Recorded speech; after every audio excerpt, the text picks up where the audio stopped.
Hi friends, Ganavi ಕಿಚನ್ಗೆ ಸ್ವಾಗತ. ಎಲ್ಲರೂ ಹೇಗಿದ್ದೀರಾ? ಚೆನ್ನಾಗಿದ್ದೀರಾ ಅನ್ಕೋತೀನಿ. ಇವತ್ತಿನ ರೆಸಿಪಿ ಮೆಣಸಿನ ರಸ ಹೇಗೆ ಮಾಡೋದು ನೋಡೋಣ ಬನ್ನಿ.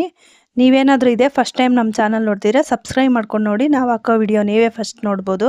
ಅಲ್ಲೇ ಪಕ್ಕದಲ್ಲೇ ಇರೋ ಬೆಲ್ ಬಟನ್ ಕ್ಲಿಕ್ ಮಾಡಿ, ಆಲ್ ಅಂತ ಆಪ್ಷನ್ ಬರುತ್ತೆ, ಆಲ್ ಅಂತ ಕ್ಲಿಕ್ ಮಾಡಿ ನಾವು ಹಾಕೋ ವಿಡಿಯೋ ನೀವೇ ಫಸ್ಟ್ ನೋಡ್ಬೋದು.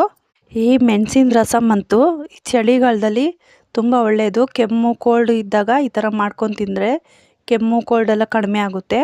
ಬನ್ನಿ ಇವಾಗ ಮೆಣಸಿನ ರಸಮ್ ಹೇಗೆ ಮಾಡೋದು ನೋಡೋಣ.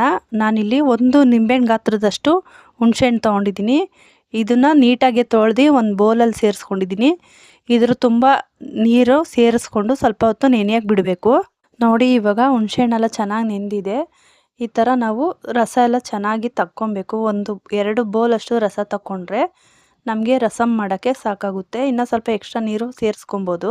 ನೋಡಿ ಈ ಥರ ಹುಣಸೆಹಣ್ಣು ರಸ ಎಲ್ಲ ನೀಟಾಗಿ ತಕ್ಕೊಂಡಿದ್ದಾಯಿತು. ನಾನು ಇನ್ನೊಂದು ಬೌಲ್ಗೆ ಸೇರಿಸ್ಕೊತಾ ಇದ್ದೀನಿ.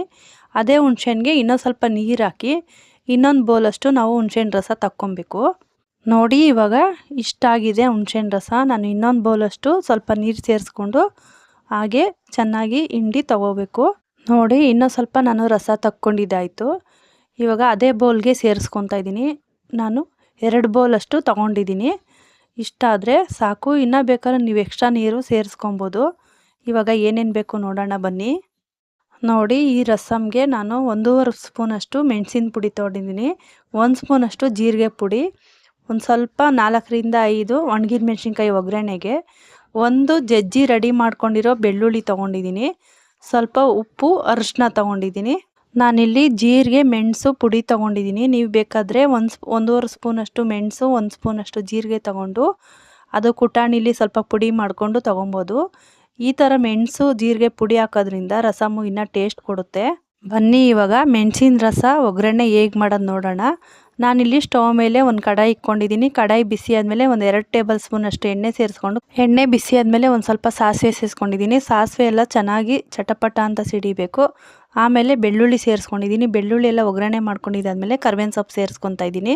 ನೋಡಿ ಕರ್ಬೇವಿನ ಸೊಪ್ಪು ಸೇರಿಸ್ಕೊಂಡಿದ್ದಾದಮೇಲೆ ಒಂದು ಸ್ವಲ್ಪ ಫ್ರೈ ಮಾಡ್ಕೊಬೇಕು. ಫ್ರೈ ಮಾಡ್ಕೊಂಡಿದ್ದಾದಮೇಲೆ ಒಣಗಿದ ಮೆಣಸಿನ್ಕಾಯಿ ಸೇರಿಸ್ಕೊಬೇಕು.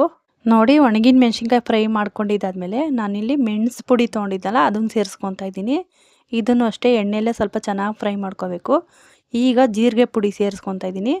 ಎರಡೂ ಚೆನ್ನಾಗಿ ಫ್ರೈ ಮಾಡ್ಕೊಬೇಕು. ಈ ಥರ ಒಗ್ಗರಣೆಲ್ಲೇ ಫ್ರೈ ಮಾಡ್ಕೊಳ್ಳೋದ್ರಿಂದ ಒಳ್ಳೆ ಘಮ ಬರುತ್ತೆ, ಅಷ್ಟು ಟೇಸ್ಟ್ ಇರುತ್ತೆ, ತುಂಬ ಚೆನ್ನಾಗಿರುತ್ತೆ. ಈಗ ಸ್ವಲ್ಪ ಅಡುಗೆ ಅರಿಶಿನ ಸೇರಿಸ್ಕೊಂಡು ಫ್ರೈ ಮಾಡ್ಕೊತಾ ಇದ್ದೀನಿ. ಒಗ್ಗರಣೆಲ್ಲೇ ಸೇರಿಸ್ಕೊಬೇಕು. ನೋಡಿ ಎಷ್ಟು ಚೆನ್ನಾಗಿ ಕಲರ್ ಬರುತ್ತೆ ಅಂತ. ನೋಡಿ ಎಲ್ಲ ಹಾಕ್ಕೊಂಡು ಫ್ರೈ ಮಾಡ್ಕೊಂಡಿದ್ದಾಯಿತು. ಲಾಸ್ಟಲ್ಲಿ ನಾವು ಹುಣಸೆ ರಸ ತಗೊಂಡಿದ್ವಲ್ಲ ಅದನ್ನು ಸೇರಿಸ್ಕೊಬೇಕು. ಇದನ್ನ ಸೇರಿಸ್ಕೊಂಡು ನೀಟಾಗಿ ಎಲ್ಲ ಒಂದ್ಸಲ ಮಿಕ್ಸ್ ಮಾಡ್ಕೊಬೇಕು. ಇವಾಗ 1 ಗ್ಲಾಸಷ್ಟು ನೀರು ಎಕ್ಸ್ಟ್ರಾ ನಾನು ಸೇರಿಸ್ಕೊತಾ ಇದ್ದೀನಿ. ರಸಮ್ಮು ಸ್ವಲ್ಪ ತೆಳ್ಳಗೆ ಇರಬೇಕು. ಈ ಮೆಣಸಿನ ರಸಮ್ ಅಂತೂ ತುಂಬ ಚೆನ್ನಾಗಿರುತ್ತೆ, ಖಾರವಾಗಿರುತ್ತೆ. ಇವಾಗ ನಾನು ರುಚಿಗೆ ತಕ್ಕಷ್ಟು ಉಪ್ಪು ಸೇರಿಸ್ಕೊತಾ ಇದ್ದೀನಿ. ಉಪ್ಪು ಸೇರಿಸ್ಕೊಂಡಿದ್ದಾದ್ಮೇಲೆ ಚೆನ್ನಾಗಿ ಮಿಕ್ಸ್ ಮಾಡಿ ಒಂದು 5-10 ನಿಮಿಷ ಚೆನ್ನಾಗಿ ಕುದಿಸ್ಕೊಬೇಕು. ನೋಡಿ ಒಂದು 5-10 ನಿಮಿಷ ಚೆನ್ನಾಗಿ ಕುದ್ದಿದೆ. ಈಗ ಈ ಟೈಮಲ್ಲಿ ಉಪ್ಪು ಕಡಿಮೆ ಇದ್ದರೆ ಸೇರಿಸ್ಕೊಬೋದು. ಇಲ್ಲಿ ಸ್ವಲ್ಪ ಉಪ್ಪು ಕಡಿಮೆ ಇದೆ, ನಾನು ಸೇರಿಸ್ಕೊತಾ ಇದ್ದೀನಿ. ನೋಡಿ ಇವಾಗ ಉಪ್ಪು ಸೇರಿಸ್ಕೊಂಡಿದ್ದಾಯಿತು. ನೀಟಾಗಿ ಒಂದ್ಸಲ ಮಿಕ್ಸ್ ಮಾಡಿ ಲಾಸ್ಟಲ್ಲಿ ಸ್ವಲ್ಪ ಕೊತ್ತಂಬರಿ ಸೊಪ್ಪು ಸೇರಿಸ್ಕೊಂಡ್ರೆ ಈ ಮೆಣಸಿನ ರಸಮ್ಮು ರೆಡಿ ಆಗುತ್ತೆ. ನೋಡಿ ಕೊತ್ತಂಬರಿ ಸೊಪ್ಪೆಲ್ಲ ಸೇರಿಸ್ಕೊಂಡಿದ್ದಾಯಿತು. ಒಂದ್ಸಲ ನೀಟಾಗಿ ಮಿಕ್ಸ್ ಮಾಡ್ಕೊಳ್ಳಿ. ರಸಮ್ ರೆಡಿ.